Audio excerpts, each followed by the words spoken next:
Bom, boa noite, obrigado pela presença. É uma honra estar numa mesa com o professor Ronaldo, com quem eu tenho, a partir dos seus escritos, obviamente, aprendido muito, e cuja literatura, inclusive, é base para as disciplinas, inclusive no programa de pós-graduação em Direito aqui da UFPA. Então, e agradeço também ao grupo do Pura Teoria do Direito, na pessoa do Felipe, pelo convite. Já há 2 anos eu participo dessa jornada e para mim é sempre uma honra estar junto com o Thomas, estar junto com pessoas que eu realmente admiro, o André, que eu realmente admiro como intelectuais. O título da minha fala é Ciência Normativa do Direito. O título não diz muita coisa, né? Então eu vou tentar precisar um pouco do que eu quero tratar aqui.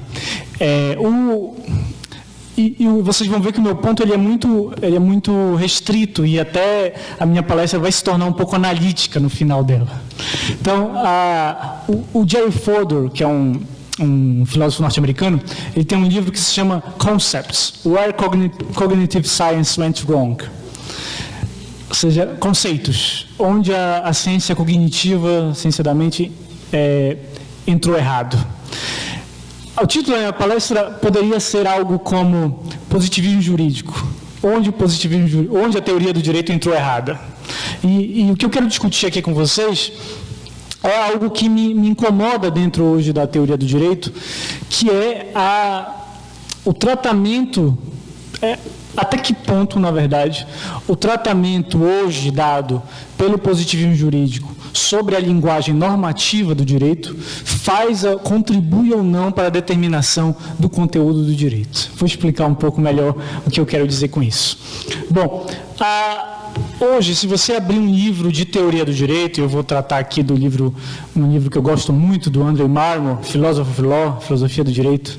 Se você abre no início do livro, já no prefácio, eu acho, ou na introdução, o Marmor começa o livro citando um exemplo.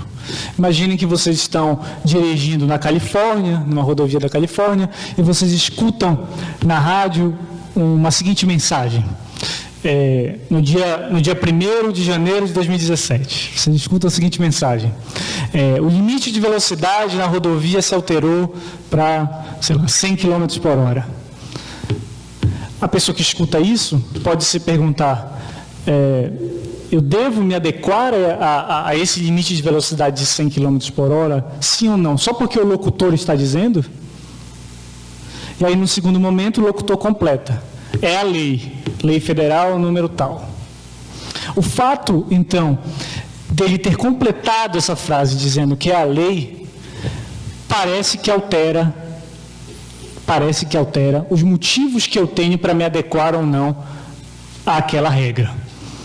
Então, os livros hoje de teoria do direito, como o do Marmor, em geral, iniciam a sua discussão sobre o direito pensando no direito a partir de uma ideia de ação.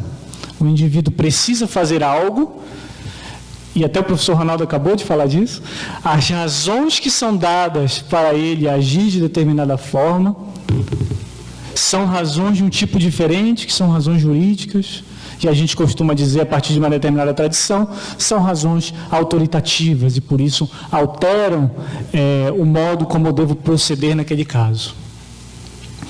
Isso é muito diferente de como os positivistas, até Kelsen, discutiam teoria do direito. Então, se você abrir o clássico Teoria Pura do Direito, de Hans Kelsen, a discussão é completamente diferente. Kelsen até trata de certa forma, do mundo ao qual pertence o direito como um mundo de imputação de valor, que você pode até pensar, de certa forma, no agir, mas Kelsen não inicia seu livro tratando de uma ação. Ou seja, o que eu devo fazer, quais são as razões jurídicas que me aplicam ou não. Essa ideia de tratar a teoria do direito a partir de uma teoria da ação é uma guinada que foi dada na teoria do direito, ainda no século XX, na segunda metade do século XX, por diversos autores, mas em especial um autor que tem uma teoria da ação, inclusive muito discutida no âmbito da filosofia política, que é o Joseph Russell. Então, Russell tem uma teoria da ação que está por trás dessa explicação dele por que eu devo fazer algo. São razões autoritativas. E a minha dúvida aqui, sendo bem sincero com vocês, é um trabalho, eu gosto de fazer isso, quem me conhece um pouco, eu gosto de apresentar palestras, apresentando teses novas e tentando ver qual é a reação do público sobre as minhas teses novas. É uma espécie de trabalho em desenvolvimento esse. Então, a minha dúvida é se essa guinada que a teoria do direito deu, a partir da adoção de uma teoria da ação, tem alguma relevância ou não para o direito, para a ciência do direito, para a teoria do direito, considerada, e aqui uma vírgula, considerando a teoria do direito, a ciência do direito. Acho que a maioria aqui é de juristas, o público aqui. Então, o que interessa, de certa forma, aos juristas é saber quais proposições jurídicas são válidas e quais não são válidas. Qual modelo eu adoto para justificar as proposições jurídicas válidas? A minha dúvida é, até que ponto essa guinada do positivismo jurídico para uma teoria da ação como pressuposta para a explicação do direito tem alguma relevância para o modelo de justificação de direitos? Com certeza não é uma tese nova, há escritos sobre isso, mas eu mesmo assim vou tentar apresentar aqui algumas ideias sobre esse assunto. Então, o título da palestra é Ciência Normativa do Direito, e alguns com esse título poderiam pensar que eu vou tratar do famoso conceito de Wissenschaft, né, alemão, de ciência, do século XIX, etc. Não é bem isso que eu vou tratar aqui, embora o início da minha palestra remeta um pouco a isso. Mas eu vou já voltar para a teoria analítica do direito.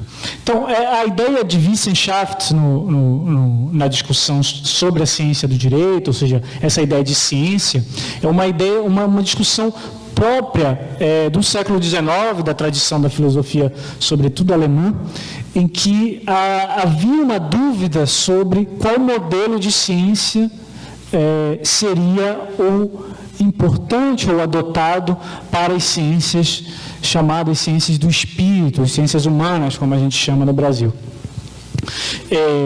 E essa ideia de Wissenschaft, né, do alemão Wissen, conhecimento, Schaft, lograr, ou seja, conseguir algo, alcançar um certo conhecimento, ela é uma discussão que perpassou todo o século XIX, inclusive em virtude da herança da teoria hegeliana, e chega no século XX de uma determinada forma. Chega no século XX como uma discussão que na teoria do direito, inclusive, ficou marcada como uma discussão do neocantismo, né? Muitos aqui conhecem essa discussão via o neocantismo.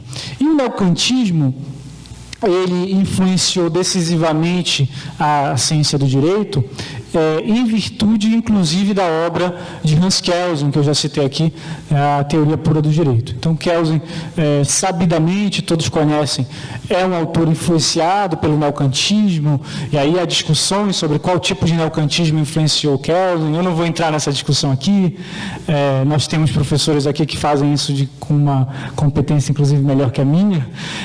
Mas o importante do neocantismo é que o neocantismo separou, como todos sabem, em Kelsen, sobretudo, aqui eu cito, me refiro a Kelsen, separou o conhecimento humano em dois tipos, né?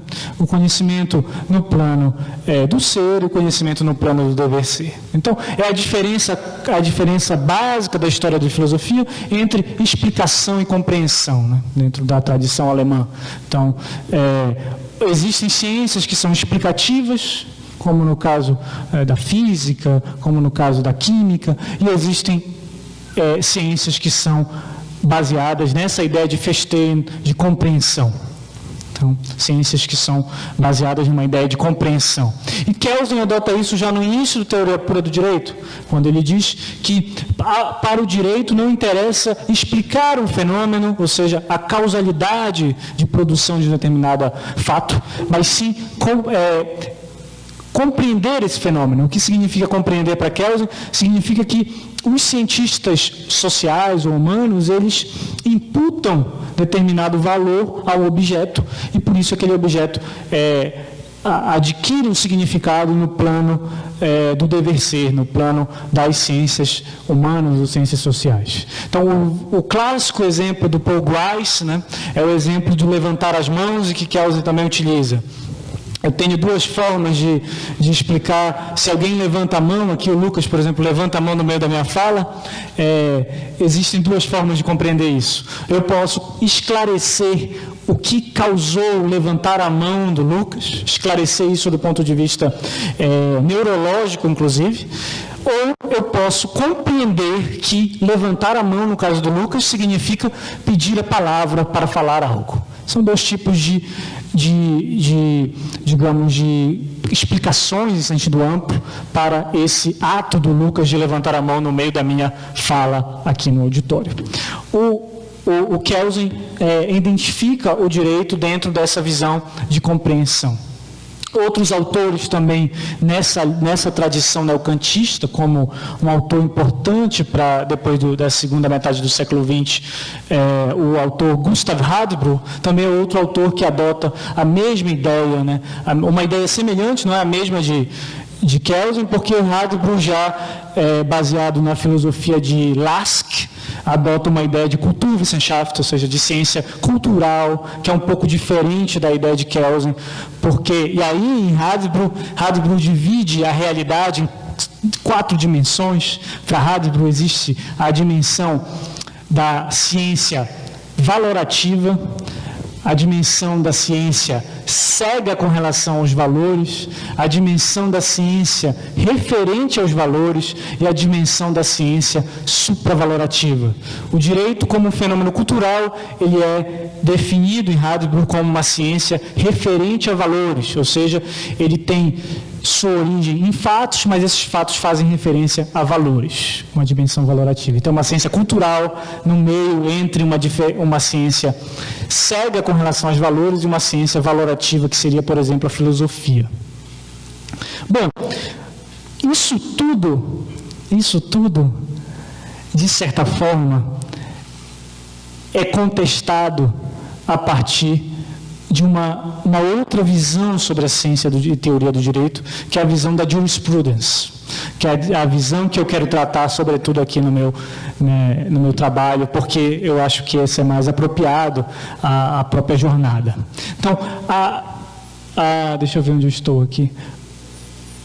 A jurisprudence, ela vai ser influenciada diretamente pelo que nós convencionalmente chamamos na filosofia de virada linguística, né? Sobretudo pela influência do segundo Wittgenstein, o Wittgenstein que publica investigações filosóficas e influencia toda uma escola de Oxford que vai influenciar o modo de fazer ciência, o modo de fazer teoria do direito, e vai influenciar mais diretamente um autor que é muito caro a todos nós, que é o autor Herbert Hart. Então, Hart vai ser influenciado por um tipo de filosofia da linguagem, que é a filosofia da linguagem de Oxford. Ora, mas qual é uma das contribuições mais importantes dessa teoria do direito para a nossa compreensão sobre a ciência do direito? E aqui, eu cito até uma parte, eu citei de cabeça aqui, não sei se exatamente são essas palavras que Wittgenstein utiliza no Investigações Filosóficas, mas Wittgenstein começa a dizer, no começo das Investigações Filosóficas, olha, não pensem sobre tal fenômeno, observem. Não pensem, observem. Isso é repetido, de certa forma, em diversos escritos do Wittgenstein. O Wittgenstein está preocupado em observar como nós atuamos, como as nossas práticas sociais são desenvolvidas. E isso é recepcionado dentro da teoria do direito de uma forma importante por Hart, porque Hart vai começar a pensar a ciência do direito e a teoria do direito como uma teoria que vai tentar se preocupar em observar práticas sociais. O direito é uma prática social, as pessoas agem de determinada forma, e eu tenho que observar como as pessoas agem quando utilizam uma determinada linguagem. Qual linguagem é essa? A linguagem de direitos, obrigações, exigências, etc. Então, essa é uma passagem importante na teoria do direito já no século XX. E aí eu trouxe uma definição rudimentar do que é teoria do direito ali, só para a gente conseguir iniciar uma discussão. Teoria do direito é a busca sistemática e racional por generalizações teóricas verdadeiras, ou seja, explicações, explanas, acerca de instituições e práticas do direito, explanando, que é o objeto, logradas por meio de uma coleta acurada de fatos materiais relevantes. Então, a teoria do direito, ela sempre tem a seguinte estrutura. Ela vai ter um explanando, ou seja, o objeto que vai ser discutido. No nosso caso, o objeto são as práticas sociais, em geral. Quais elementos das práticas sociais serão destacados? Essa é uma discussão profunda dentro da teoria do direito, mas é um dos elementos interessantes aqui. O segundo elemento da teoria do direito são as explicações dadas, o explanans, como eu explico aquele objeto, aquele explanando. E uma terceira fase, o terceiro elemento de toda a teoria do direito é quando eu comparo a minha explicação com a realidade. Quando eu comparo a minha explicação da realidade, com a realidade. Então, toda a teoria do direito tem essas ideias fundamentais aqui, seja uma teoria do direito descritivista ou descritiva, como é o caso das teorias positivistas, seja uma teoria do direito normativa, como é o caso da teoria, por exemplo, de Dworkin. Bom, e a teoria do direito, hoje, após essa virada hartiana, ela passa a rejeitar ou refutar toda a teoria que eles chamam de teoria, perfeito, que eles chamam de teoria não reducionistas do direito. Não reducionistas do direito. Se vocês pensarem em Kelsen, por exemplo, quando Kelsen vai explicar o direito, Kelsen não explica o que é o direito fazendo referência a algo fora do direito, de certa forma. Ele vai explicar o direito fazendo referência a uma autorreferência, no caso, a uma referência ao próprio direito. Então, nós temos a norma hipotética, a Grundnorm. Então, o direito é autorreferente, ele se explica dentro do próprio sistema jurídico, ele é autoexplicável. E é por isso, de certa forma, que Kelsen, quando vai explicar o que é o direito, ele não faz referência a ações humanas como hoje os positivistas fazem. E o professor Ronaldo explica isso lindamente do Xadrez da Cortesia, quando ele fala sobre a virada metodológica, né, dentro da teoria do direito. Bom, e eu não vou voltar também a fazer toda essa reconstrução que ele já faz no livro dele. As teorias do direito hoje adotam uma perspectiva, em geral, reducionista do direito. E qual é o sentido de reducionista que eu estou utilizando aqui? O direito vai ser explicado, ou seja, a explicação completa de um tipo de discurso ou classe de assertivos vai ser dada nos termos de uma outra classe de assertivos ou tipos de discurso. Então, o direito vai tentar explicar o direito com base em um outro tipo de discurso. O direito vai tentar explicar o direito com base em outro tipo de discurso.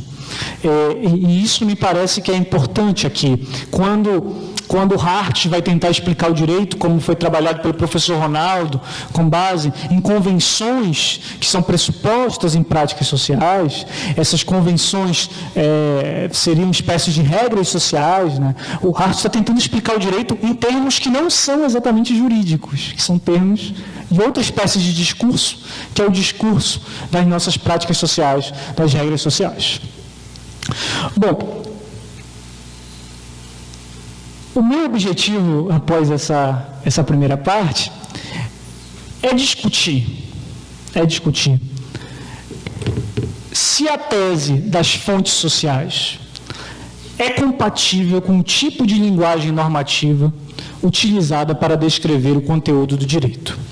Então, eu vou tentar agora fazer um raciocínio mais direto para que a gente consiga chegar na parte, inclusive, das perguntas. O direito, pode, por favor, passar?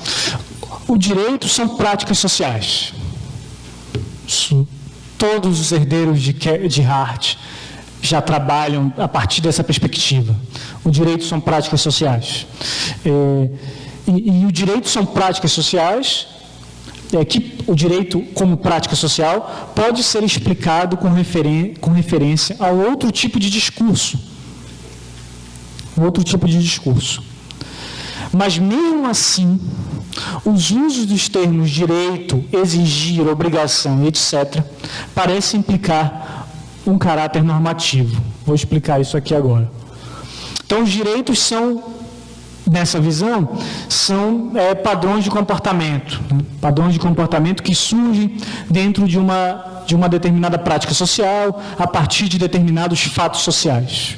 Essa é uma definição que a gente pode... Todos concordam, inclusive os não positivistas. Há alguma relevância nos fatos sociais para a determinação do conteúdo do direito. Isso é consenso. A gente pode até partir daí para a discussão, muitas vezes, dentro da teoria do direito. E uma teoria do direito, essa é a ideia, se propõe a apresentar um modelo para explicar como proposições jurídicas ou determinados padrões de comportamento podem ser considerados válidos ou inválidos. Essa é a segunda parte da ideia. Toda teoria do direito vai apresentar um modelo de justificação de proposições jurídicas, diferenciando proposições jurídicas válidas de inválidas. Pode passar, por favor. Mas há algo que incomoda a teoria do direito. Algo que incomoda a teoria do direito desde as primeiras discussões sobre ciência do direito. O que incomoda a teoria do direito é o fato da linguagem do direito ser uma linguagem normativa. O que incomoda a teoria do direito é que a linguagem do direito é normativa. Quando nós falamos de direitos, obrigações, deveres, nós utilizamos uma mesma linguagem que é utilizada na moral. Por exemplo, quando alguém reivindica no Brasil, por exemplo, no âmbito moral, o direito a abortar, isso é uma reivindicação no âmbito moral, digamos, se for um contexto de discussão moral, de contexto de discussão política, alguém diz, eu tenho direito ao aborto, a abortar.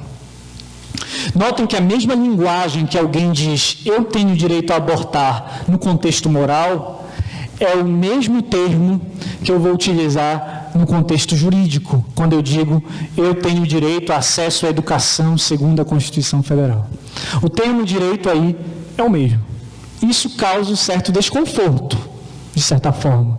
Porque se a ciência do direito, ela pretende, em sua matriz positivista, ser explicativa, ser, na verdade, descritiva, desculpem, é necessário que eu tenha uma explicação de como a utilização do termo direito no contexto moral é diferente do contexto jurídico. E aí eu vou para a minha na minha primeira proposição ali. Não é possível que termos como direitos ou deveres tenham o mesmo significado em contextos jurídicos e em contextos morais. Essa é uma tese que poderia ser levantada por qualquer positivista. E aí vem a segunda tese, a tese 2, que é o que eu vou chamar de tese das fontes sociais. A identificação do direito e dos particulares direitos subjetivos e deveres a que o direito dá origem é uma questão sobre fatos sociais. A questão do valor do direito é uma questão distinta. Essa é a T2, então proposição 2. Essa é a famosa tese das fontes sociais. Os direitos se originam de fatos sociais, não de uma questão valorativa. Até aí tudo bem. Nós estamos num campo tranquilo, vinculado ao positivismo jurídico. Mas aí vem uma terceira tese, e essa tese causa um certo incômodo, que diz o seguinte: termos normativos como direitos e deveres são utilizados na mesma acepção em contexto jurídico, no contexto moral e em outros contextos normativos. Os termos normativos, direitos e deveres, são utilizados na mesma acepção em contexto jurídico, no contexto moral e em outros contextos normativos. Daí, eu poderia, se eu aceitar a tese 3, eu poderia partir e concluir que a tese 4 é correta. O que diz a tese 4? Assertivas, descritivas do conteúdo do direito são assertivas morais como quaisquer outras. Só que para que eu seja positivista, eu não posso aceitar a última tese. Porque essa última tese é a tese não positivista. É a tese que diz que assertivas, descritivas do conteúdo do direito são assertivas morais como quaisquer outras.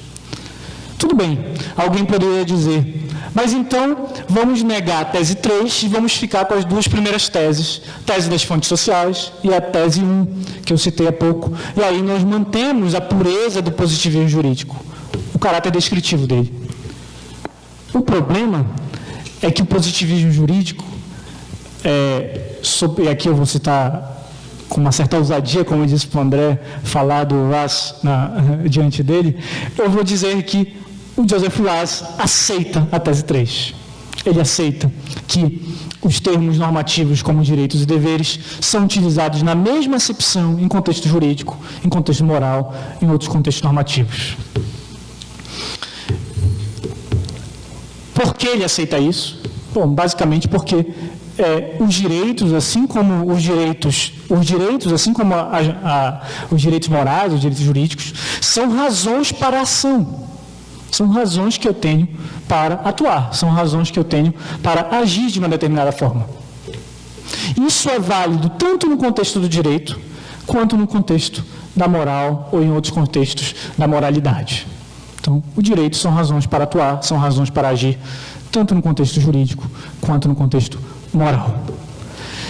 Mas, para que o positivismo jurídico continue a ser positivismo, ele não pode passar para a tese 4. Ele não pode aceitar que a descrição do conteúdo do direito é valorativa.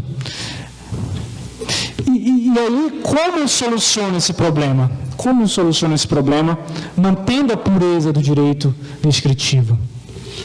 Aí eu vou ter que fazer uma diferença que é feita a partir de Hart, depois desenvolvida por Raz, que é a famosa diferença entre a perspectiva externa e interna. Então, no conceito de direito, famoso livro de Hart cria a ideia de uma pessoa confusa sobre o que ela deve fazer. O Shapiro diz que é um bom cidadão, né? Ele utiliza essa ideia de bom cidadão. Mas no Hart, eu prefiro até o termo que o Hart utiliza, o cidadão confuso. Ele está preocupado, ele quer cumprir com as regras jurídicas, mas ele não sabe o que fazer. Ele não sabe o que fazer, então ele de boa fé se pergunta o que eu devo fazer, né? O que eu devo fazer dentro de uma perspectiva jurídica. Então, na perspectiva, e aí Hart diferencia entre perspectiva interna e externa. Eu acho que todos aqui devem conhecer isso. Quem não conhece, por favor, leia, porque é uma diferenciação muito importante. Então, na perspectiva interna, seria assertivas, eu acho que está no outro, salvo engano, perfeito, está no outro slide já. Assertivas internas, assertivas de que existem razões válidas para agir de determinado modo, afirmações que exprimem a aceitação pelo falante da validade do direito. Seria uma perspectiva interna.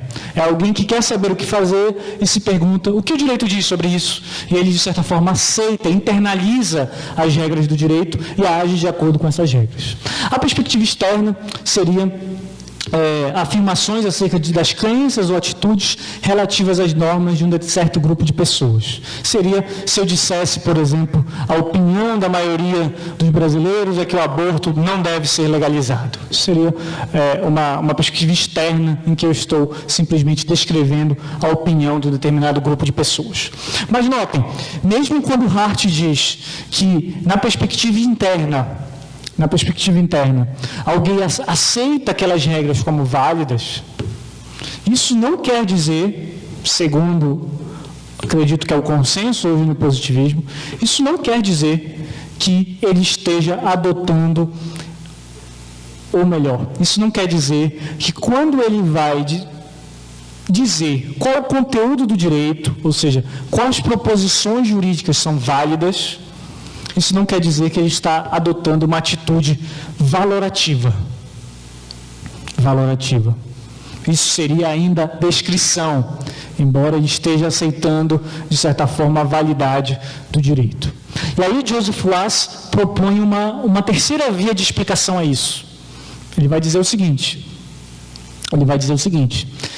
quando o cidadão confuso aceita a validade do direito e descreve o conteúdo do direito, ele está fazendo afirmações ou assertivas distanciadas. Afirmações ou assertivas distanciadas. E o que é isso? Melhor utilizar um exemplo. O professor Ronaldo até utilizou o exemplo do vegetarianismo. Vou voltar aqui para esse exemplo, que é o exemplo do próprio Russ. O Russ tem dois exemplos, que é o vegetariano e o exemplo do judeu ortodoxo. Prefiro o judeu ortodoxo, que é mais religião, é mais empolgante de falar.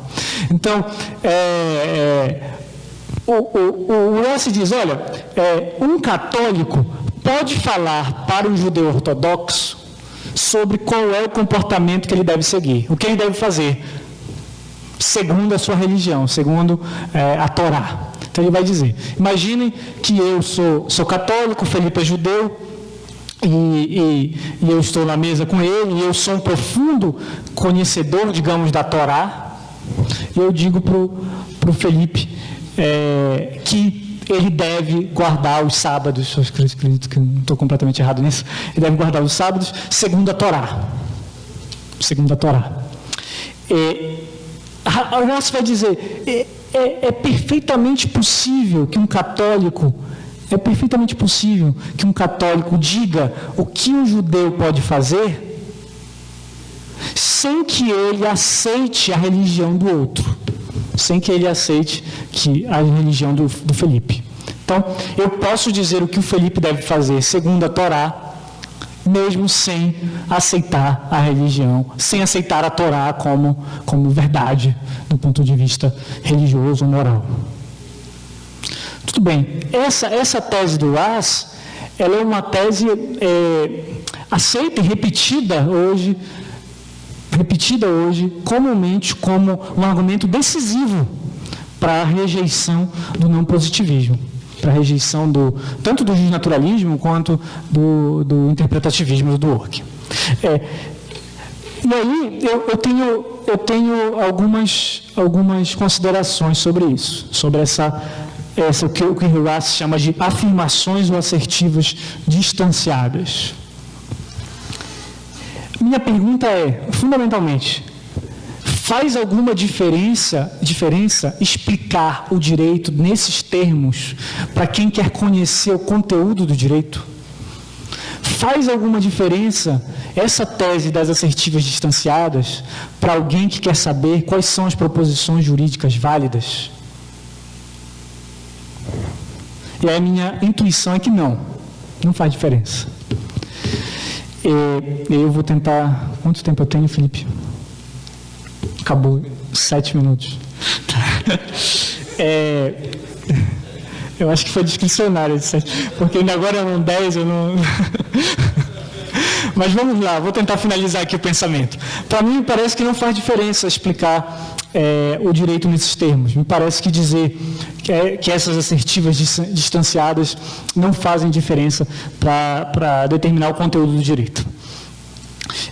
Para que uma determinada informação faça diferença, vou repetir, para que uma determinada mensagem, uma informação faça diferença para aqueles que querem saber se uma assertiva é verdadeira ou falsa, ela deve cumprir pelo menos 2 critérios aqui que eu estou indicando.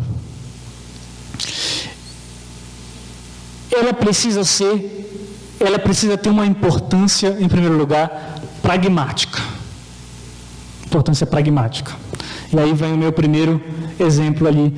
Ela não pode ser pragmaticamente despropositada, como eu coloquei ali. Então, quando fiz doutorado na Alemanha, eu pedi uma pizza, que era Apple Pizza, alguma coisa assim, e essa pizza vinha com uma maçã. Ela vinha com uma maçã. Toda vez que eu pedia pizza, vinha maçã. E na maçã vinha uma mensagem assim: a apple per day keeps the doctor away. Ou seja, uma maçã por dia deixa o médico distante, evita médicos, né? Evita doutores médicos. Então, uma maçã comida por dia deixa distante a necessidade de ir para o hospital, para o médico, ou seja, mantém a saúde. Então, digamos que eu peço essa pizza e vem essa mensagem. Uma maçã por dia deixa o médico distante, mantém o hospital distante. E ao mesmo tempo alguém me diga, hoje é sábado. Hoje é sábado. Hoje é sábado. E dizer que hoje é sábado não tem relevância nenhuma para a verdade ou falsidade de que eu devo comer uma maçã hoje.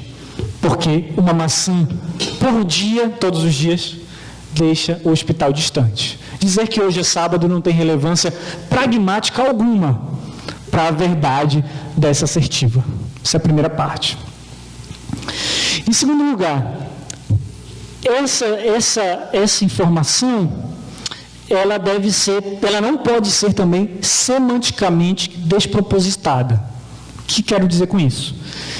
Não faz sentido algum que eu diga, hoje é sábado, no pressuposto de que hoje é sábado. Não faz sentido algum. Semanticamente isso daí não acrescenta nada na informação que eu estou dando no pressuposto da minha argumentação. Eu acredito que o exemplo do Russ é tanto pragmaticamente despropositado como semanticamente despropositado. Ou seja, o fato de eu adotar a perspectiva do judeu não faz diferença alguma para a validade do que eu estou dizendo. O fato de eu adotar a perspectiva do judeu, do Felipe, não faz diferença alguma nas condições de validade para o que eu estou dizendo. Vou explicar agora como isso pode ser pensado. Está ali no quadro, peço que vocês acompanhem. A primeira frase seria, eu poderia dizer para o Felipe, deves comportar-te segundo exige a Torá. Deves comportar-te segundo exige a Torá. Essa ainda não é exatamente a frase que pode ser, digamos, vinculada às assertivas distanciadas do Russ. Mas é uma frase que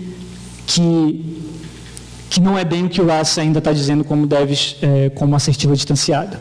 A segunda frase diz, a Torá exige que faças fi.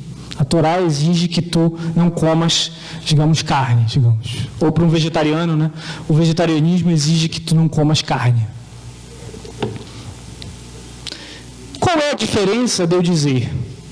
E aí comparem, por favor, essas duas frases. Qual é a diferença que eu devo dizer? O vegetarianismo exige que tu não comas carne. E se eu disser a frase 3? Não deves comer carne porque o vegetarianismo exige que não comas carne. Quando o Russ fala de uma assertiva distanciada, ele está falando do P3 ali. Ele está falando, olha, Felipe, não deves comer carne porque o vegetarianismo exige que tu não comas carne. Qual é a relevância para a determinação do conteúdo do direito dessa frase, da veracidade dessa frase, de eu adotar a perspectiva do vegetarianismo? Aparentemente nenhuma. Qual a diferença de eu dizer, Felipe, tu não deves comer carne porque o vegetarianismo diz que você não deve comer carne, ou se eu disser, o vegetarianismo diz que você não deve comer carne? É a mesma coisa. Não é a mesma coisa, claro, em termos de linguísticos, mas em termos de condições de verdade do que eu estou dizendo, não faz diferença nenhuma quando eu digo que eu adoto a perspectiva do Felipe. Notem o P4 ali que eu coloquei. Se eu disser, a Torá exige de ti que faças fi, mas não deves fazê-lo. Ou, pior, a Torá exige de ti que faças fi, e o The Doors foi a maior banda da década de 70, de rock.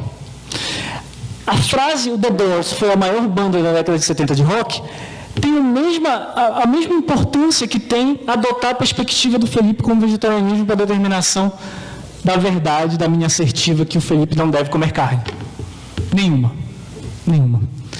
E aí, já finalizando, caminhando para a minha finalização, pode passar, por favor. Eu comparo aqui as assertivas já agora jurídicas, né? A do A seria assertiva B desde ali. Você deve fazer FI porque o direito exige de ti que faças FI. Qual é a diferença? Essa é a assertiva que é equivalente àquela que eu falei do vegetarianismo. E a B3 seria o direito exige de ti que faças FI. Essa parte da frase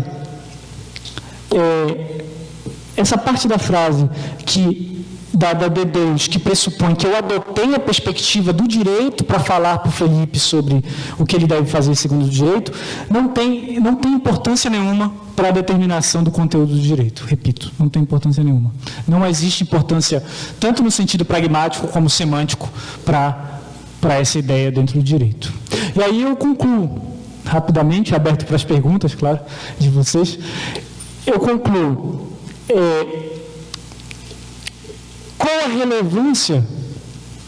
a relevância dessa virada que a teoria do direito dá a partir de Vaz e adota uma espécie de teoria da ação pressuposta aí na teoria do direito, que eu exemplifiquei aqui com essa ideia de assertiva distanciada, para a determinação das proposições jurídicas válidas?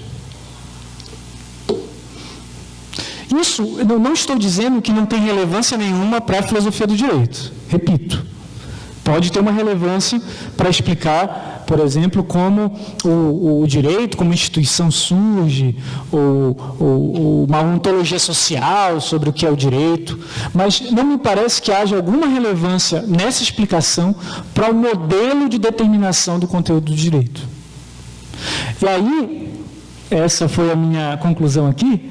E aí me parece que Kelsen ainda é mais...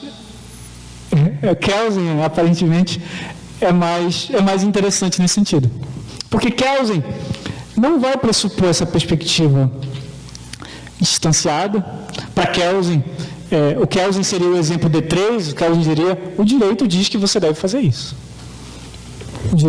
O direito diz que você deve fazer isso. Ele não vai pressupor essa vinculação de razões para agir, para explicar o conteúdo do direito. E aí me parece que tem dois caminhos. Se você quer adotar uma teoria da ação, se você não quer seguir Kelsen e você quer adotar uma teoria da ação que seja relevante para a determinação do modelo, determinação do conteúdo do direito, me parece que a única saída, já que, se você for um positivista e adotar a tese da assertiva distanciada, você não está dizendo nada que acrescente isso, a única saída seria você adotar uma perspectiva dworkiniana, que fica para a minha próxima palestra, e eu explico como Dworkin claramente consegue solucionar esse problema. E aí sim, as razões, ou seja, as razões que eu tenho para fazer algo podem influenciar a determinação do conteúdo do direito. Obrigado pela atenção.